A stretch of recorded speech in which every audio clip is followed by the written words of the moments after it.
Olá pessoal, comandante Leonardo Matos aqui, esse é o nosso Conexão Gel número 157, hoje é sexta-feira, 5 de novembro de 2021. Queria iniciar agradecendo a todos, especialmente aqueles que me acompanham pelo YouTube. Nós atingimos lá a marca de 4 mil inscritos no canal, né? Para o que eu pretendo, né, com esse canal, achei uma marca bem bacana. Então, agradecer a todos vocês que me acompanham toda semana, toda sexta-feira, especialmente aqueles do YouTube, pela marca alcançada aí de 4 mil, de 4 mil seguidores. Primeiro tema que eu trago para vocês, COP26 e a crise energética, e eu misturei uma coisa com a outra porque acho que estão bastante relacionadas. Inicialmente, me permitam lembrar todos os elementos fundamentais para a existência da vida humana, ou seja, alimentos, água, energia, segurança e condições de meio ambiente aí, como temperatura e até a própria qualidade do ar, são elementos fundamentais para a sobrevivência do ser humano e, obviamente, também dos seus respectivos estados.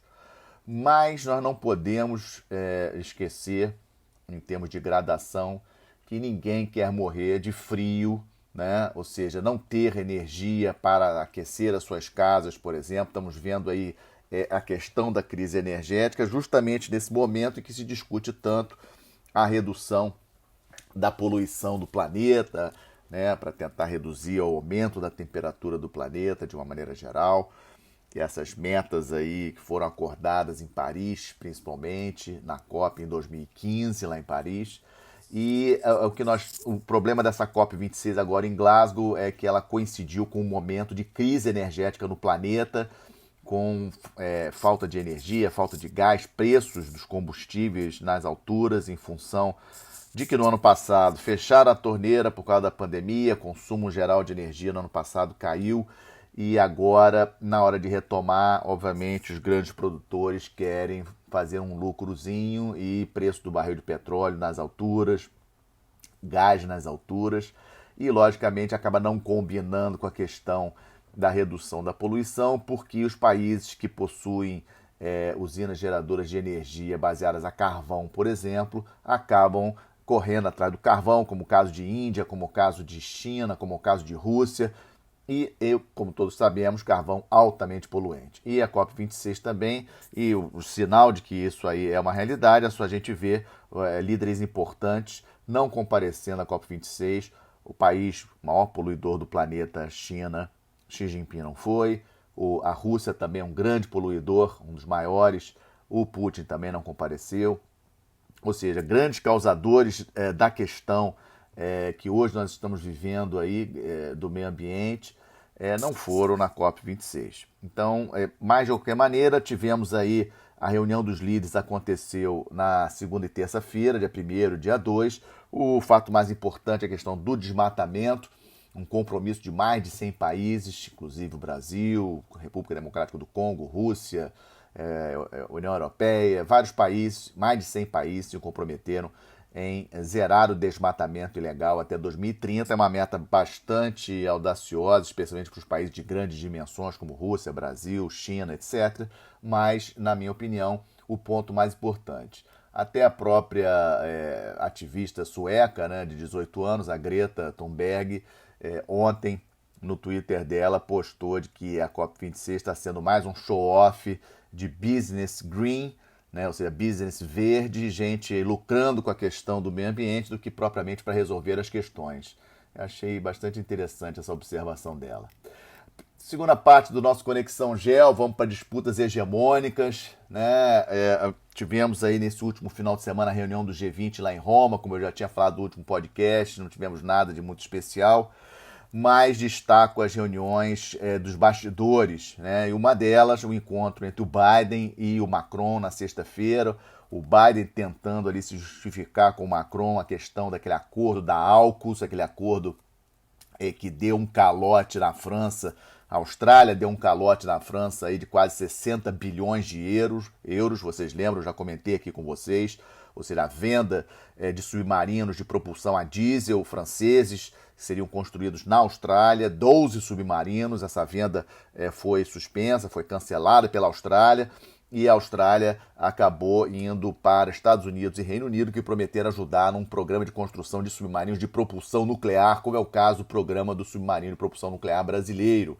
Austrália, um país aí de um espaço marítimo, uma área marítima enorme, como é o caso do Brasil, optando aí pela arma submarina de propulsão nuclear e que faz todo sentido, na minha opinião. O problema é que, obviamente, os franceses não gostaram disso, o Macron não gostou disso, vocês lembram, já comentei isso aqui, e na sexta-feira foi o primeiro encontro do Macron com o Biden depois dessa confusão que faz um mês, né? Na verdade, fazem 45 dias do anúncio desse acordo entre Reino Unido, Estados Unidos e Austrália com o submarino de propulsão nuclear que deu o calote na França. Aparentemente, tudo mais ou menos resolvido, pelo que conseguimos captar aí das mídias e dos pronunciamentos. O que parece ter ocorrido foi uma questão aí de... O Biden achava que o Macron sabia que o acordo ia ser cancelado e o Macron disse que não sabia, colocou a culpa toda no primeiro-ministro da Austrália, disse que o primeiro-ministro da Austrália mentiu. Ou seja, logicamente que a França não tem condições de peitar os Estados Unidos, pelo menos assim, claramente, e acabou sobrando para o mais fraco, e o mais fraco nessa equação toda aí é a Austrália, ou seja, o primeiro-ministro francês falar que um outro primeiro-ministro de um país amigo mentiu é algo que considero bastante sério, né? E foi exatamente isso que aconteceu. Então, a questão aí da AUKUS, França, etc., ainda continua bastante, essa questão continua bastante aquecida. Outro tema também interessante para vocês é a questão da China e o seu entorno, né? Já falei aqui várias vezes que a questão de Taiwan é a grande questão estratégica do momento, e a novidade dessa semana que eu trago para vocês, o início de um grande exercício naval e aéreo da Marinha Chinesa e da Força Aérea Chinesa, que está ocorrendo no momento, começou na quarta-feira, com o lançamento de armas, etc., no Mar do Leste, que fica ao norte de Taiwan, mais próximo do Japão, talvez já numa sinalização aí contra o Japão, alguma coisa desse sentido, ou seja, para mostrar para o Japão que a China também está ali, está treinando próximo das águas japonesas, né? Ou seja, não mais ao sul, não mais no Mar do Sul da China, mas sim no Mar do Leste da China, acima de Taiwan. E, em paralelo, saiu aí na mídia que militares americanos estão em Taiwan, treinando tropas taiwanesas. Tem também forças especiais de Taiwan treinando em Guam, fuzileiros navais americanos fazendo treinamento especial para forças especiais de Taiwan. Ou seja, continua a questão aí de grande estresse entre China, envolvendo China, Taiwan e Estados Unidos. E essa semana também o chefe de Estado-Maior das Forças Armadas dos Estados Unidos, o general Mark Milley, num evento lá em Aspen, um evento famoso que tem lá no Colorado, ele deu uma declaração, uma pergunta que foi feita, foi perguntado claramente para ele, caso a China atacasse Taiwan, se os Estados Unidos iriam em socorro a Taiwan. E ele falou, com certeza. Né? Então foi a resposta do general Mark Milley, ou seja, botando aí mais um calor aí nessa questão.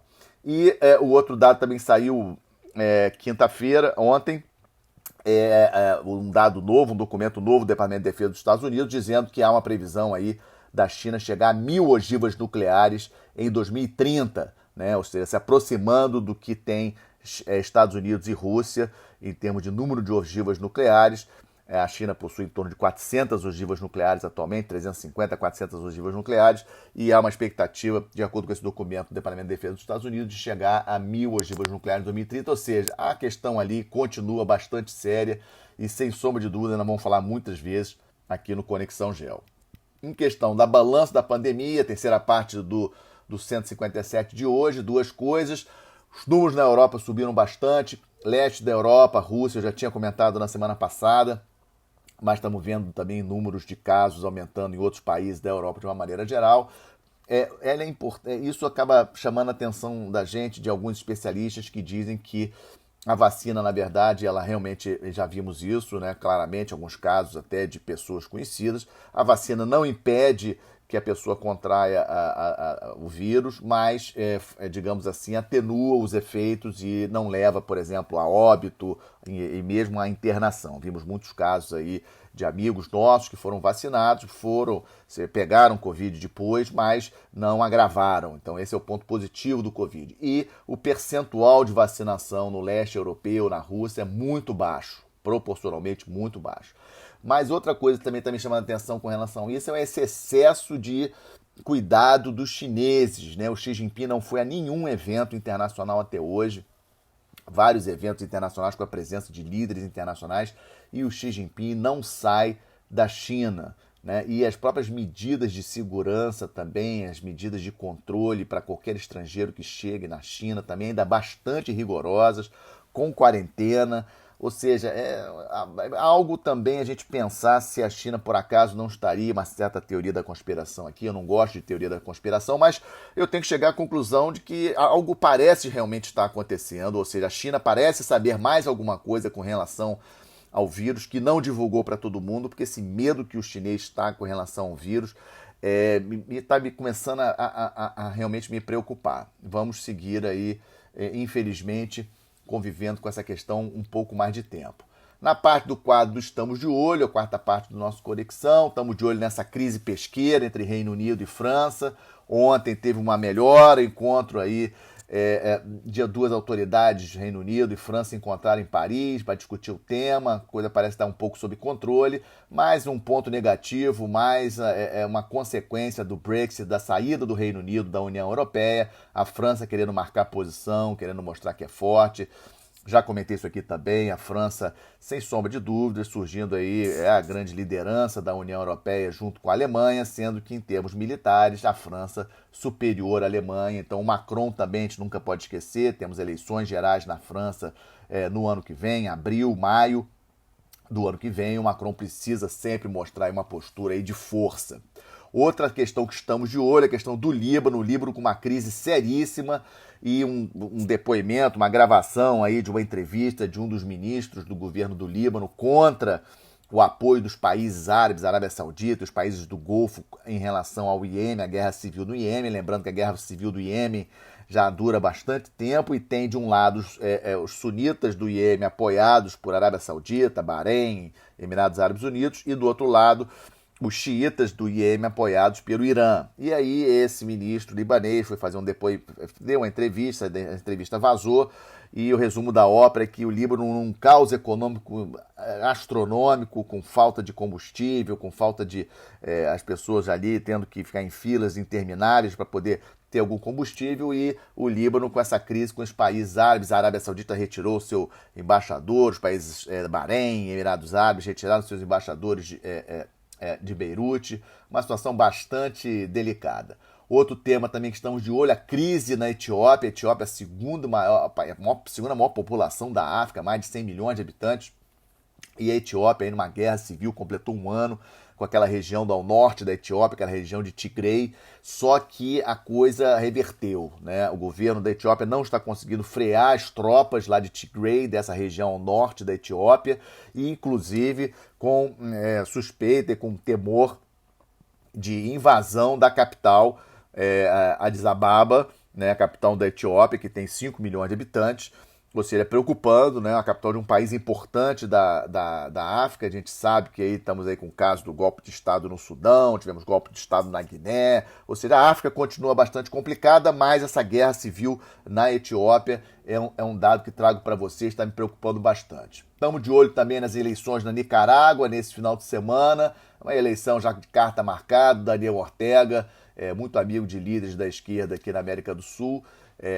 Vai para seu 5º mandato, as eleições vão ocorrer no próximo domingo, e ele, nesse processo, nesse ano aí, mais de 150 presos políticos, inclusive 7 possíveis candidatos à presidência da República, ou seja, um governo bastante ditatorial lá do Daniel Ortega, bastante amigo de Maduro, por exemplo, lá na Venezuela, e também de Cuba.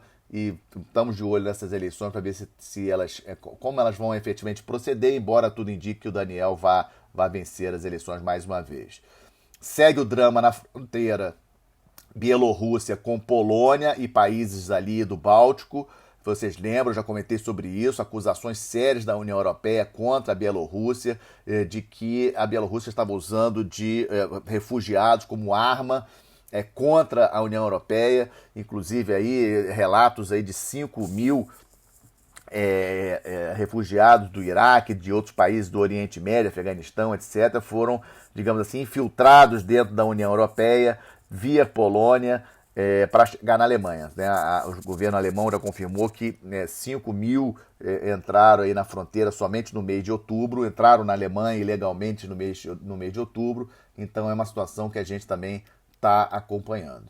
E aí fecho, como sempre, com boas notícias, aproveitando aí um pouco dessa vibe da COP26, uma notícia que achei bastante interessante, que a companhia Vale, nossa maior mineradora, uma das maiores mineradoras do mundo, com investimentos aí em seus navios, em um novo tipo de propulsão, usando de velas mecânicas, ou seja, usando a força do vento para economizar combustível na propulsão dos seus navios, grandes navios que levam minério de ferro para a China, para a Ásia de uma maneira geral. E a Vale ela fechou um acordo com uma empresa especializada japonesa de alta tecnologia para construir navios que possuam essa capacidade de geração, digamos assim, a propulsão do navio ser favorecida também por essas velas mecânicas, né, que vão usar a força do vento para economizar combustível. Achei bastante interessante, alta tecnologia, tentando buscar aí uma contribuição com relação à questão do meio ambiente. E é com essa boa notícia que fecha o nosso Conexão 157, desejando a todos aí um excelente final de semana, uma boa semana. Aqueles que gostaram, peço que compartilhem com seus amigos nas redes sociais, deixem um like lá no YouTube e a gente volta a falar na próxima sexta-feira. Muito obrigado a todos.